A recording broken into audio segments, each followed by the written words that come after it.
Il y a quelque chose d'à la fois terrifiant et plein d'espoir dans le fait de faire le Camino. Vous faites tous ces efforts. Vous planifiez, réservez des vols, arrivez sur l'un des chemins et marchez des kilomètres et des kilomètres pour arriver à une belle cathédrale nommée d'après un saint appelé Jacques qui a suivi Jésus. Et puis vous découvrez, du moins dans les récits de la Bible à son sujet, qu'il était un individu assez imparfait.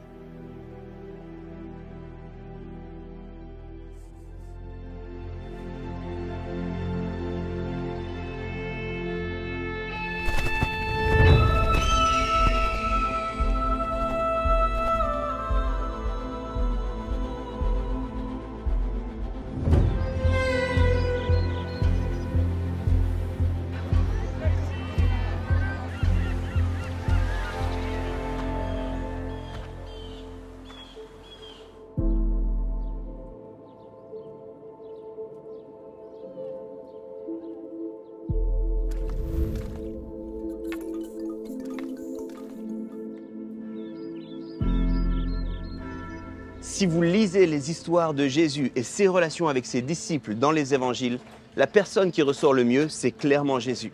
Il est assez incroyable en fait. Il est compatissant, patient, plein de bonté, gentil, aimant. Ses disciples en revanche ne sont pas aussi bien lotis. Honnêtement, il arrive qu'on lise à propos d'eux et qu'on sente comme un peu bizarre à leur égard. Étonnamment, c'est ce que beaucoup de spécialistes pointent comme étant une preuve de la fiabilité des évangiles. En effet, les gens qui ont suivi Jésus dans ces récits sont ceux qui ont commencé l'histoire de l'Église. S'ils avaient inventé ces histoires, il n'y a aucune chance qu'ils se soient pliés en quatre pour au final se donner une si mauvaise image. Et Jacques, sur les pas duquel nous marchons et qui a donné son nom à des églises et des cathédrales dans le monde entier, est l'un de ses disciples très imparfaits.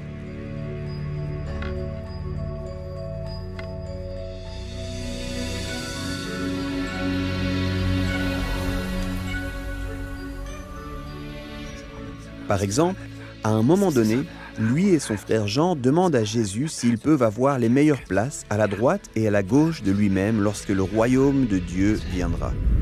Plus gênant encore, dans l'un des autres récits, ce ne sont pas eux qui demandent, ils envoient leur mère demander à leur place.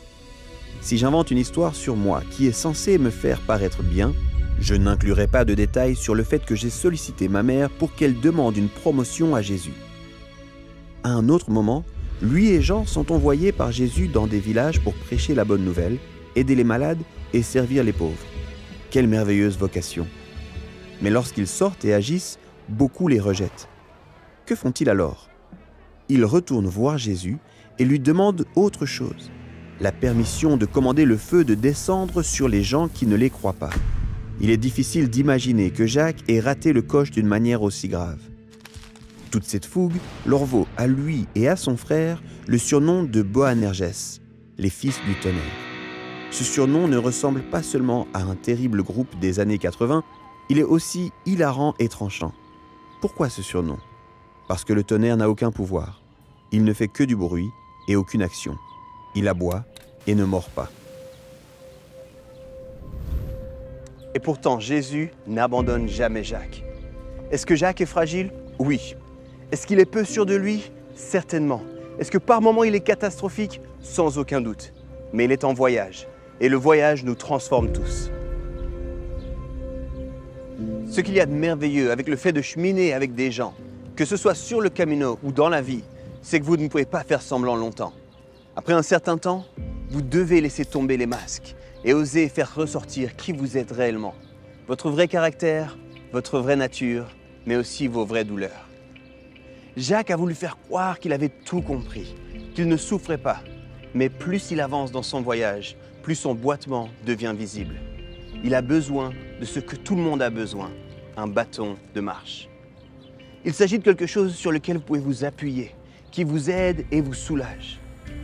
Sur le Camino, c'est un symbole marquant que nous avons tous. Et d'une façon ou d'une autre, qu'on le réalise ou pas, nous avons tous quelque chose sur lequel nous marchons et nous nous appuyons pour vivre.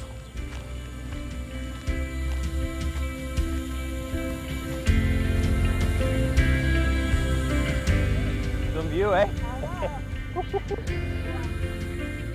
Mais ce n'est pas parce que Jacques était comme ça qu'il allait toujours rester comme ça. Le voyage révèle toujours qui nous sommes, mais il nous change aussi. Et le voyage de Jacques avec Jésus l'a changé. L'orgueil qui le poussait à vouloir la meilleure place s'est transformé en humilité. La colère qu'il ressentait d'être rejeté s'est transformée en compassion. Et son désir de pouvoir s'est transformé en désir de servir. Le voyage fait toujours ça, en particulier le voyage après Jésus.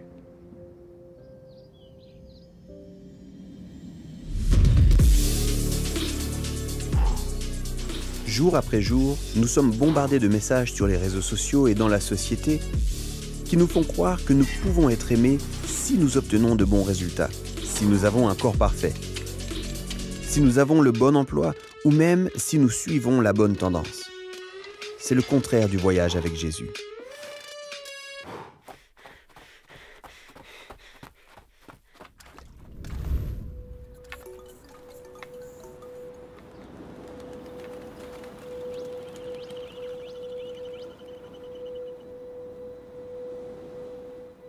Jacques est aimé alors qu'il est loin d'être parfait. Et c'est exactement cela qui nous change. Nous ne changeons pas pour être aimés, mais c'est le fait de réaliser que nous sommes aimés qui nous change. C'est ce que le frère de Jacques a écrit. Nous aimons parce qu'il nous a aimés le premier. Et ces deux frères sont passés du feu à l'amour. Et c'est ce qui a changé Jacques. Il est passé de la fragilité, de l'insécurité et de l'orgueil à quelqu'un qui dirige une communauté qui a changé le monde. De trébuchant et boiteux, il est devenu un bâton de marche pour les autres, les soutenant, les servant et les aimant. La communauté que Jacques a formée avec ses amis à Jérusalem et qui dure encore aujourd'hui est devenue une incroyable famille où chacun met ce qu'il a à disposition pour les autres afin que personne ne soit dans le besoin. Ils font des miracles, ils accueillent les étrangers et ils servent leur communauté.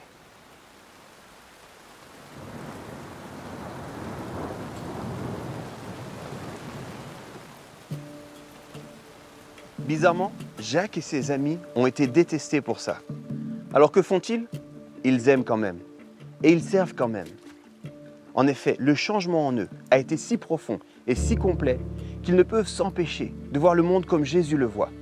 Un lieu de malheur et un lieu blessé, mais un lieu qui aspire aussi à la guérison et au pardon. La façon de vivre et d'aimer de Jacques a été perçue comme une telle menace par le pouvoir toxique de son temps qu'il a fini par être exécuté. Pourtant, son héritage perdure. Et son voyage, d'une personne brisée jusqu'à la plénitude, a été si beau et si puissant qu'aujourd'hui encore, des millions parcourent le Camino en direction de là où sa dépouille repose.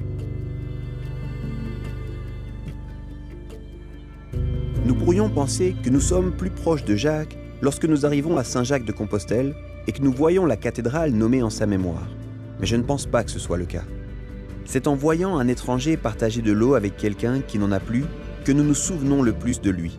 Lorsque nous voyons quelqu'un qui a du mal à marcher derrière, soutenu par un compagnon, ou quand une personne qui possède quelque chose de précieux ou de vital le donne à quelqu'un qui a moins.